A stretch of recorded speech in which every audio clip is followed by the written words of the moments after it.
Joe Biden wins U.S. presidential election by Learn With News, Level 3. Former Vice President Joe Biden has been elected the 46th President of the United States.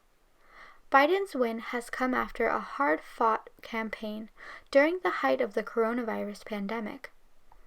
Biden's win is a historic victory as he has received more votes than any presidential candidate in history. The previous record holder was Barack Obama for his 2008 win.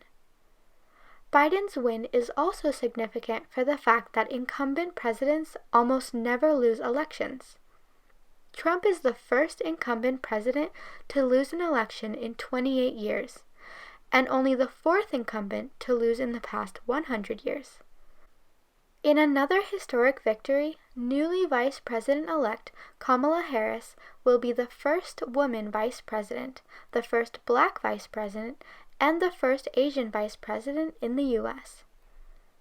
We now know that Biden won a very decisive victory, but due to the COVID-19 pandemic, the election results initially seemed very close. More Americans voted in the 2020 election than in any election in the history of the country. Over 30 million more people voted in 2020 compared to 2016, although the votes are still being counted and that number could increase.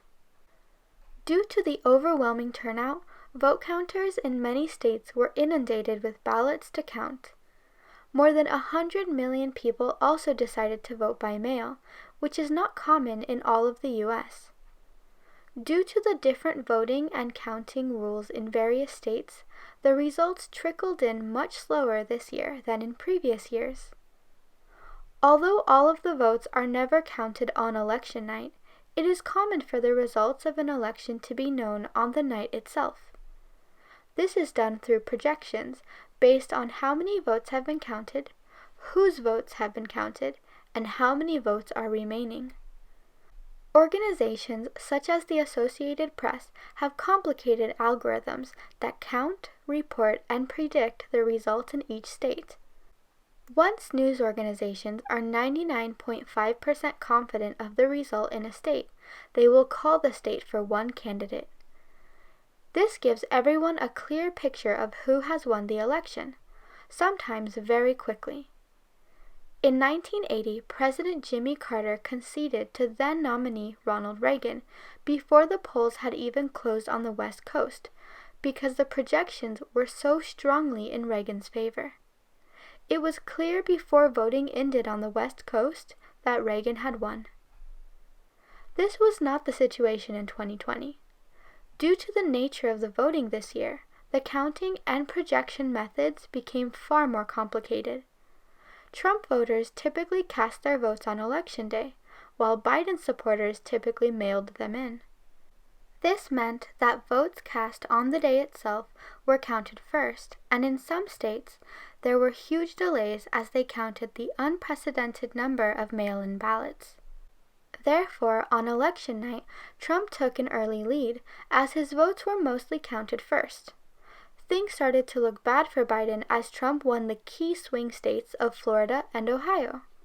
No president has won an election without winning Florida and Ohio since 1960. This meant that Biden's chances of winning looked slim in the early hours after voting had ended.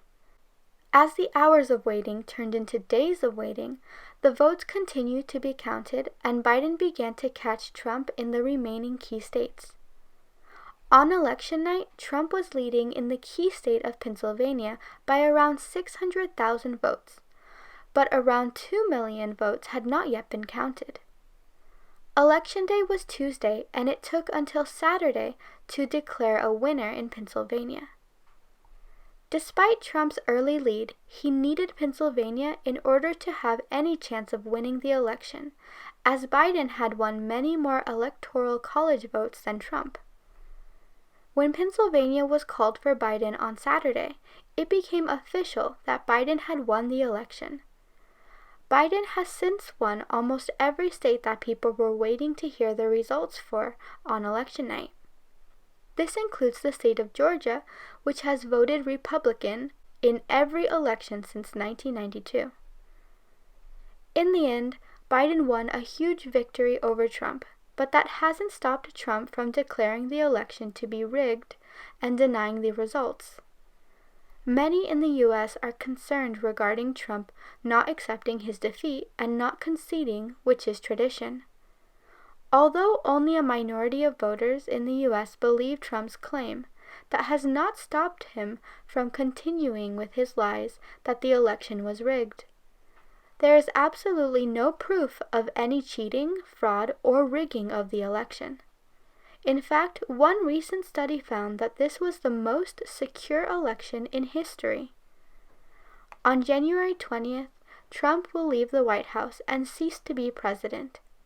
The question is whether he leaves the White House willingly or if he will be removed by force.